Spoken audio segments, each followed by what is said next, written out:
This is the live podcast with Manuel, living in full expression.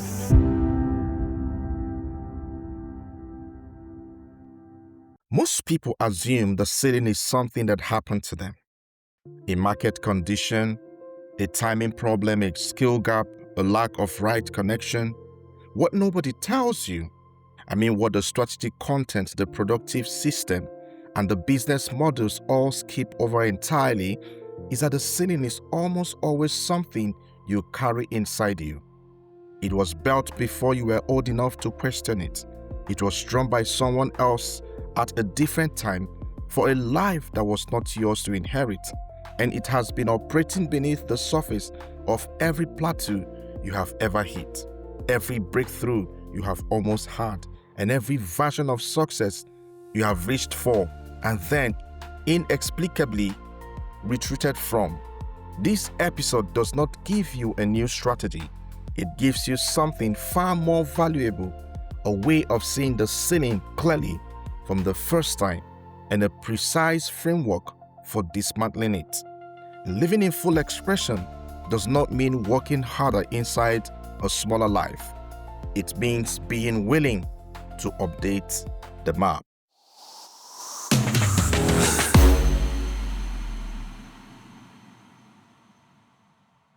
Welcome to the live podcast with me, your host, Manuel. I want to start with a question I rarely hear asked in high performance conversation. Not what is your strategy, not what is your revenue target, not who is in your network. This one, when you hit the same ceiling twice, what is your first explanation? Most people go straight to the external, the economy, the timing, the market, the algorithm, the fact that someone else got there first or has a bigger platform or a longer head start. And here's the thing, those explanations are sometimes partially true. External factors are real, yes, they are, but they are almost never the primary constraint. Because if the external environment were truly the ceiling, it would apply equally to everyone in it.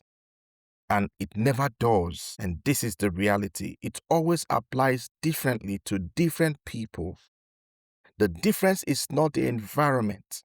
It is your internal map. Today's episode, we are going to go somewhere most coaching content never goes. We're going to look at what is actually holding the ceiling in place. Not the external factors you can see, but the internal cartography you cannot. The blueprint your subconscious is running right now. Beneath every strategy, every effort, and every intention you have, that is quietly, reliably, almost mechanically rooting you back to a level that feels safe, known, and fundamentally limited. This is not a comfortable episode, I must warn you, but it is one of the most important one I have made. So if you're ready, let's get started.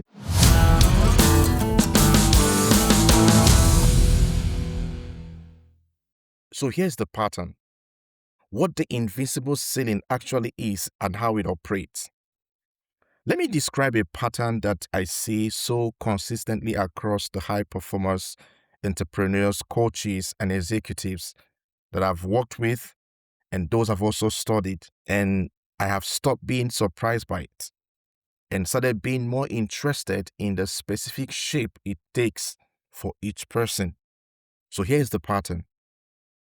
Someone works hard, they grow, they break through a level, revenue, client numbers, visibility, relationship depth that they have been striving towards for months, sometimes years. And there's a moment of genuine breakthrough. It feels real. It feels earned. It feels like the corner has been turned. And then, somewhere between 3 and 12 months later, they are back where they started. Not because they stopped working, not because the market changed, or not only because of that, but because something pulled them back. Something beneath the level of conscious strategy and deliberate effort reached up and closed the gap. And I call that the invincible ceiling. And here is what it actually is. The brain is not primarily optimized for growth. The brain is optimized for survival, which means it is optimized for the known, the familiar, the territory that has been navigated before. When you push beyond the level your nervous system has filed under me, that is, under what someone like me achieves, the brain registers that as a threat. Not a danger, actually. It sees this as a mismatch, and it spends a significant amount of energy closing that mismatch, not by expanding your self-perception to match the new result, but by pulling the result back to match the existing self-perception. This is not weakness, I must say to you. It is not a character flaw. It is the predictable, almost mechanical operation of a system that was built for a different purpose, and that requires a specific kind of deliberate intervention to update it. The invincible ceiling, then, is precisely the gap between who you believe you are and who you would need to become to hold the results you want.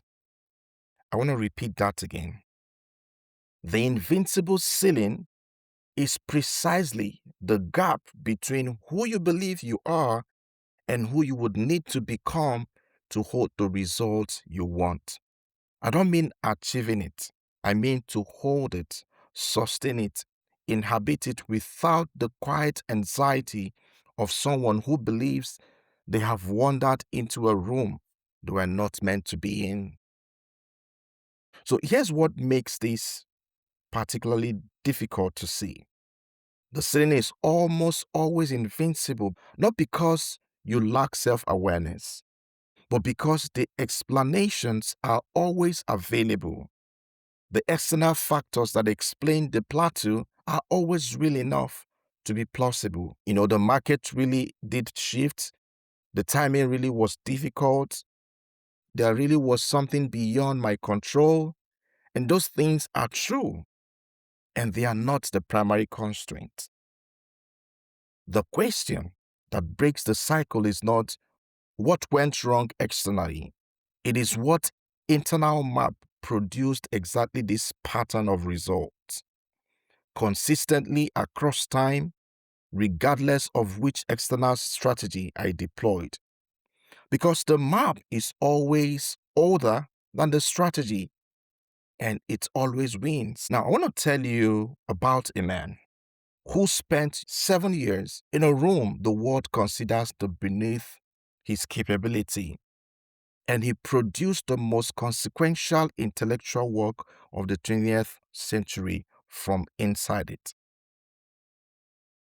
1902, a 23-year-old Albert Einstein took a job at the Swiss Patent Office in Bern.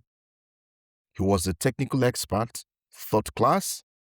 His task was to evaluate patent applications, primarily for electromagnetic devices, is to check their originality and write clear description to protect the inventor's ideas. He commuted by tram. He put in his 8 hours. He earned 3,500 Swiss francs a year. By every conventional measure, this was not the environment of a world-changing scientist.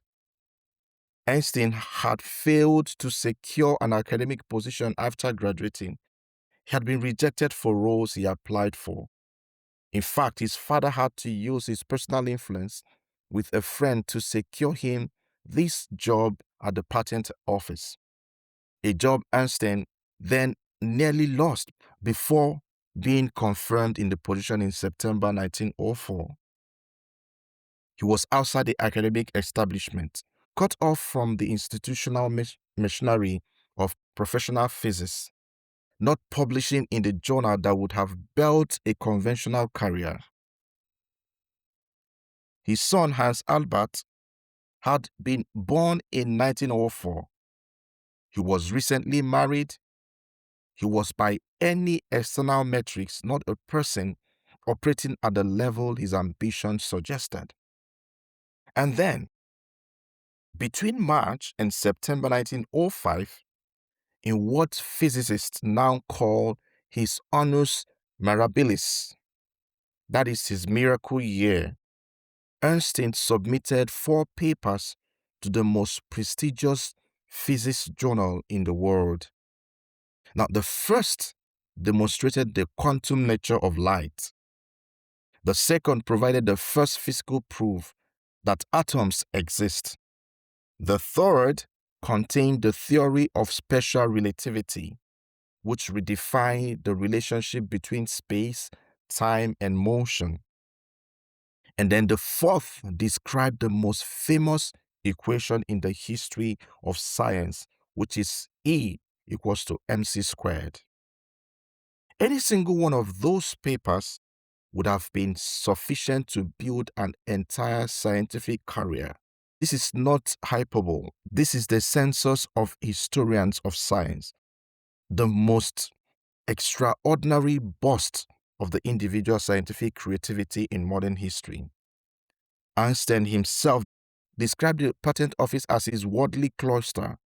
He said he hatched his most beautiful ideas there. It is not saying the patent office was ideal, or that constraint is always generative, or that you should not be grateful for obstacles. What it's saying is something more specific and more useful, and that is that the ceiling Einstein faced was not primarily the external ones. It is not the lack of academic position or the absence of institutional resources or the distance from the established physics community. But the ceiling, the one that would have stopped most people in his position, was an internal one. It was the map that would have said, this is not the environment where world-changing work happens. People like me in positions like this do not produce this kind of work. That map, if Einstein had carried it and acted from it, would have produced an entirely different outcome. But rather, what Einstein did, whether consciously or not, was to refuse to update the territory to match the map. He updated the map to rather match the territory he's intended to inhabit. The Patent Office reviewing the synchronization of time, which is the electromagnetic synchronization, to be precise, appeared to have been one of the triggers for his thought experiment on special relativity. The very constraint of his environment was producing the raw material for work that transcended it entirely. His external ceiling was real.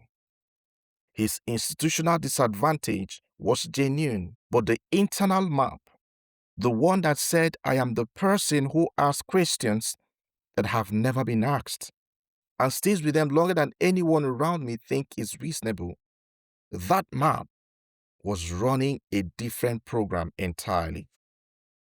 When Max von Laue, a young physicist, stunned by Einstein's special relativity paper, traveled to Bern to meet its author, he was expecting to find a distinguished professor, but rather he found a 26-year-old still sitting in the patent office. The map and the territory had never been the same thing. Einstein simply chose to operate from the map that was true, rather than the one the external circumstances suggested should be. And that is the question this episode is asking you. Which map are you currently operating from?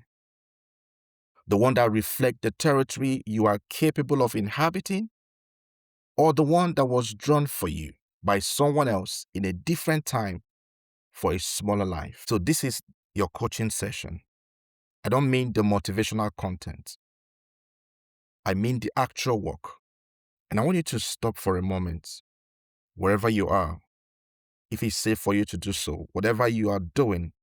And I want you to give real answers to what I'm about to ask you.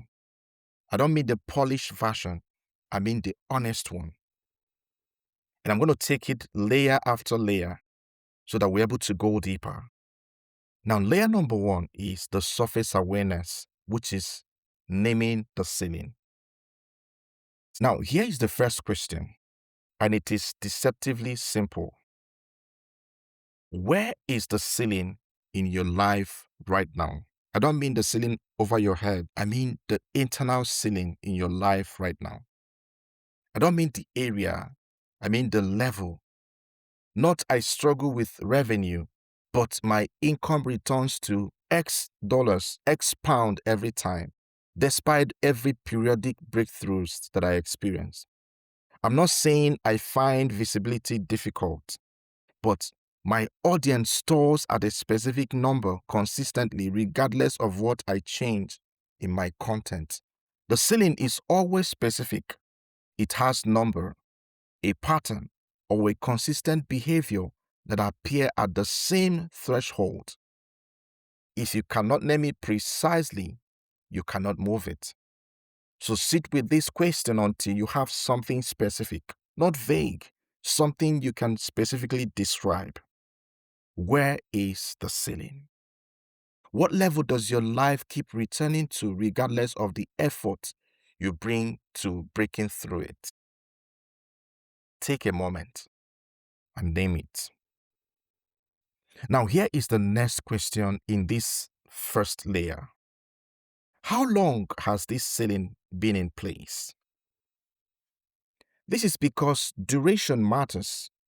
A ceiling that has held for 6 months is different from the one that has held for 6 years. The older the ceiling, the more likely it is to be rooted in something beneath strategy. Because if strategy were the fix, you would have found it by now because you are resourceful, you are capable. Now let's move to layer number 2, which is the root identification. This is the layer most people never reach, and it is the one that contains the real answer. I want you to think about the ceiling you just named in the first layer. Now, I want you to ask yourself a question that may feel uncomfortable. And that question is this: whose ceiling does this remind me of? I don't mean in the sense that someone told you this was your limit. No. I mean in the sense that somewhere in your development, in the people you watched most closely, in the environment you moved through, in the messages that were ambient rather than explicit, you learned that this level was approximately where expansion stopped for people like you in a life like yours. Who modeled this ceiling for you? Who in your early life, a parent, a sibling, a teacher, a community, a peer group that operated at exactly this level and no further? What did you learn by watching them about what expansion cost, what success cost, about what happens to people like you who try to go beyond this point? I'm asking you to sit with this one, not to find blame, not to construct a story about who held you back, but to locate the origin of the map. Because you cannot replace a map you have never seen clearly. The map was drawn by someone, consciously or unconsciously. It was drawn from their experiences, their ceiling, their fears, their perception of what was available to a person like them in a world like theirs. And at some point, without choosing it consciously, you adopted it as yours.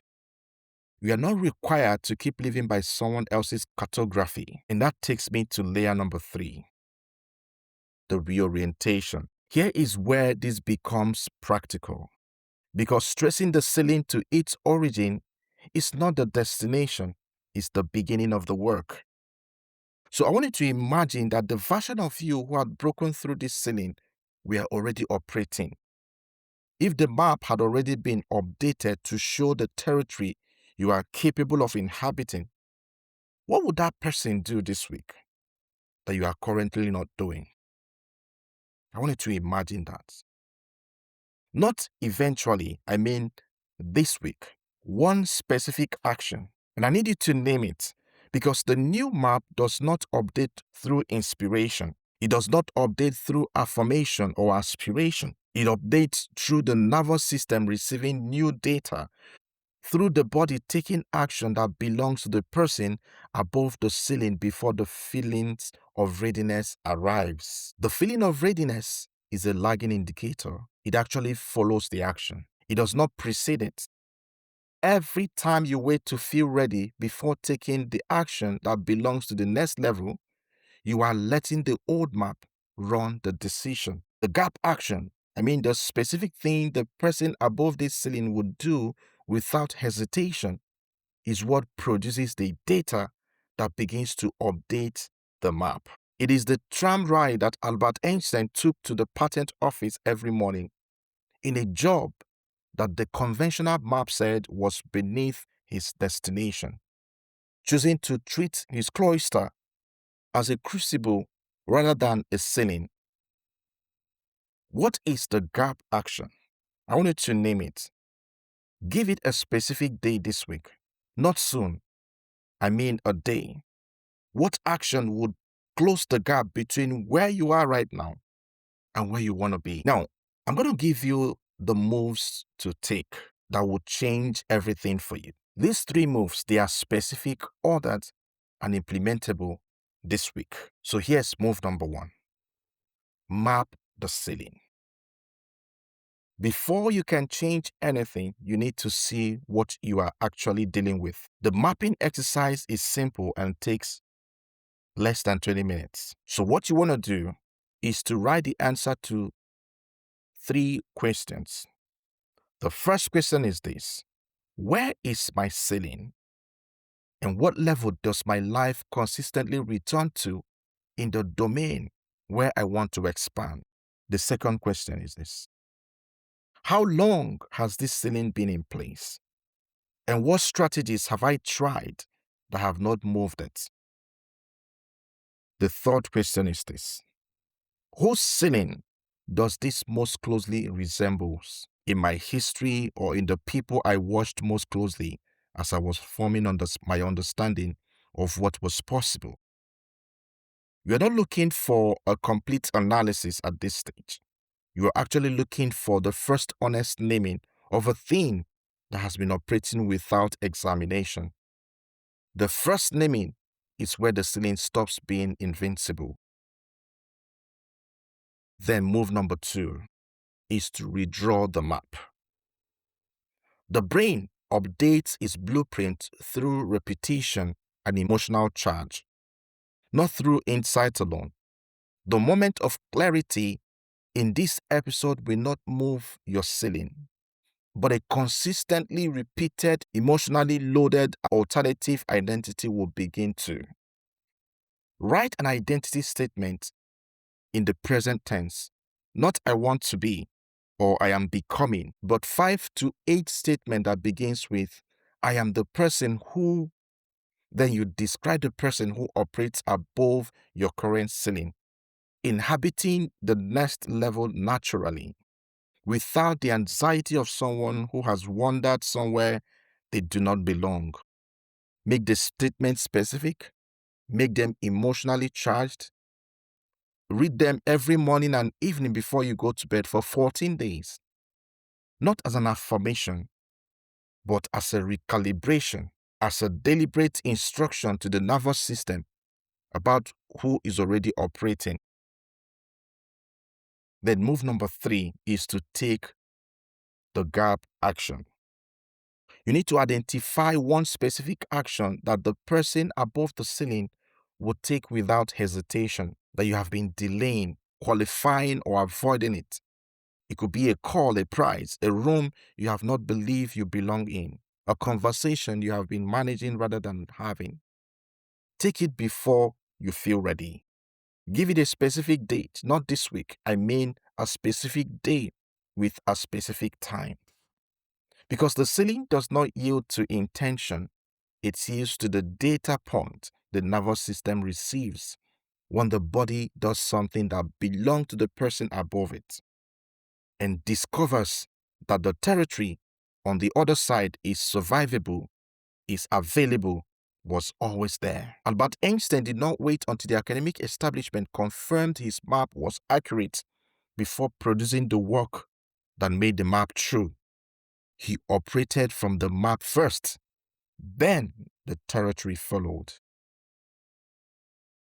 In closing, there are 3 things I want you to take away from today's episode, specific and actionable. Number 1 is this: map the ceiling this week. 20 minutes or less, 3 questions written down. The naming is where the invisibility ends. Number 2, write your identity statement. The present tense description of the person who operates above your current ceiling. Read it every morning and evening for 14 days as a recalibration, not a wish. Number 3, name the gap action and take the action. What is the one specific thing the person above this ceiling would do this week without hesitation? Give it a day at a time and take it before you feel ready. This week's premium members worksheet takes you through the complete ceiling mapping process, the ceiling inventory, the origin trace, the gap action, the pressure test scenarios, and the commitment contracts. Everything you need to go from the insight of today's episode to the structured, specific work of dismantling the ceiling is contained in the premium workbook, and the link is in the show notes. Go get it and use it to go deeper in this episode. And if this episode opens something for you, share with someone whose ceiling you have been watching them hit. Not because you need to fix it for them, but because sometimes the greatest gifts you can give someone is the language for something they have been unable to name. This has been the Live Podcast with me, your host, Manuel. And until I come your way in our next episode, keep living in full expression.